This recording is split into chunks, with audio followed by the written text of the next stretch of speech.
Bonjour, voici une nouvelle étape. Donc j'ai poursuivi le démontage pour vraiment accéder, bon sans tout démonter, mais accéder en gros à la carrosserie, le body, je crois qu'on appelle ça le body. Donc j'ai réussi à enlever le pare-choc avant.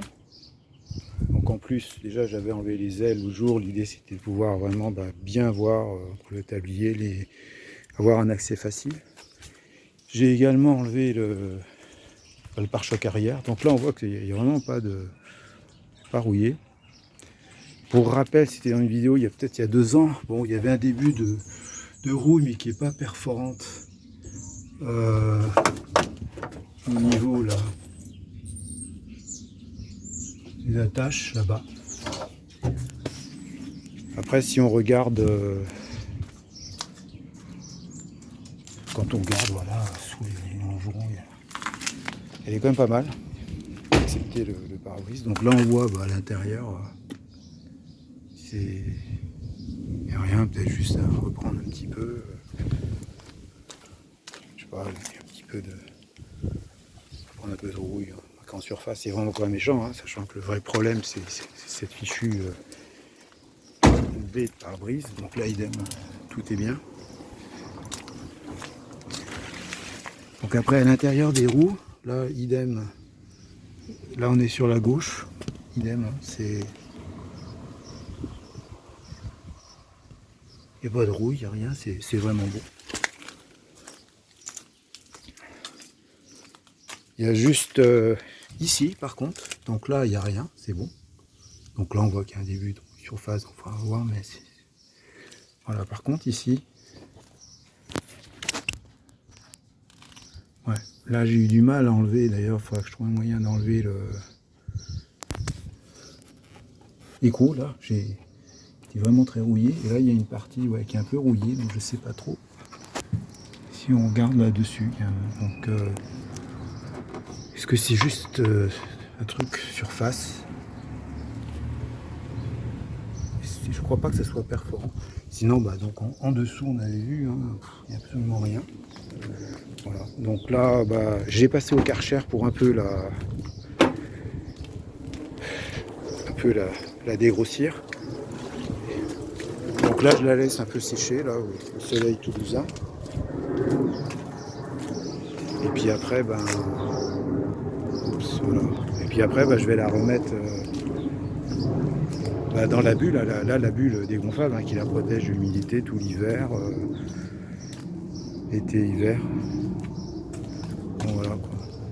Donc en résumé, bon, le point super critique, c'est ça. Alors il y a une piste, maintenant je suis en train de réfléchir, je ne sais pas si c'est une bonne idée, ça serait de voir, de mettre du mastic fibré. Il y avait un des membres, je crois que c'était JP32 qui avait suggéré l'idée. Ça peut être une piste aussi, je ne sais pas. Mais on viendra là-dessus. Voilà, donc après le reste c'est que juste traiter un peu la rue en surface. Après, bon là c'était quelqu'un qui était rentré dedans. Vous voyez, c'est un peu. Donc en fait, bon, je referai peut-être une autre vidéo une fois qu'elle sera toute un peu plus nettoyée. L'idée c'est qu'en fait, ma stratégie maintenant c'est de vraiment de la désosser pas mal.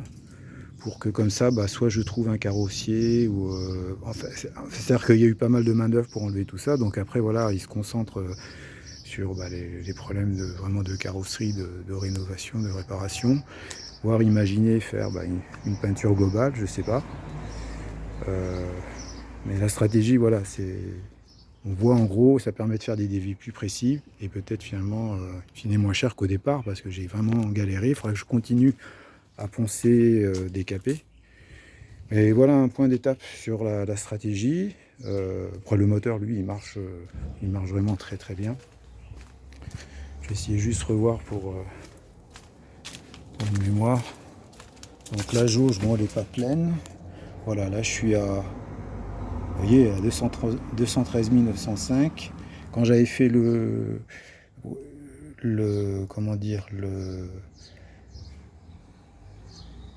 ah oui, là j'ai roulé peut-être 306, donc quelqu'un m'avait dit qu'il faudrait peut-être que je fasse un plein de pas laisser la jauge, là elle est un peu baissée. il a un quart. Donc il faudra peut-être parce que je ne sais pas s'il y a un risque de rouille du réservoir. Donc ça c'est un point. Donc je suis toujours preneur de confirmation de ça. Là je suis à un quart. Voilà. Bon, je vais la laisser sécher, puis après bah, je la redéblacerai. Puis après il y a l'intérieur quoi. Donc bah, merci à tous ceux qui m'aident en privé ou sur le forum Japan Car, ainsi que des personnes qui m'aident, des passionnés qui m'aident via des contacts directs sur WhatsApp. Voilà, c'est un point d'étape. Après, je suis vraiment preneur d'idées qui coûteraient peut-être pas trop cher pour régler ça une bonne fois pour toutes. Sachant que de ce qu'on m'a dit, j'ai eu plusieurs amis qui m'ont dit la même chose, le risque aussi, c'est que ça, c'est un truc structural. C'est-à-dire que s'il y a un tonneau, ainsi de suite, il faut quand même que ça tienne. Donc c'est pas juste de la tôle comme redressée. Par exemple ici, là.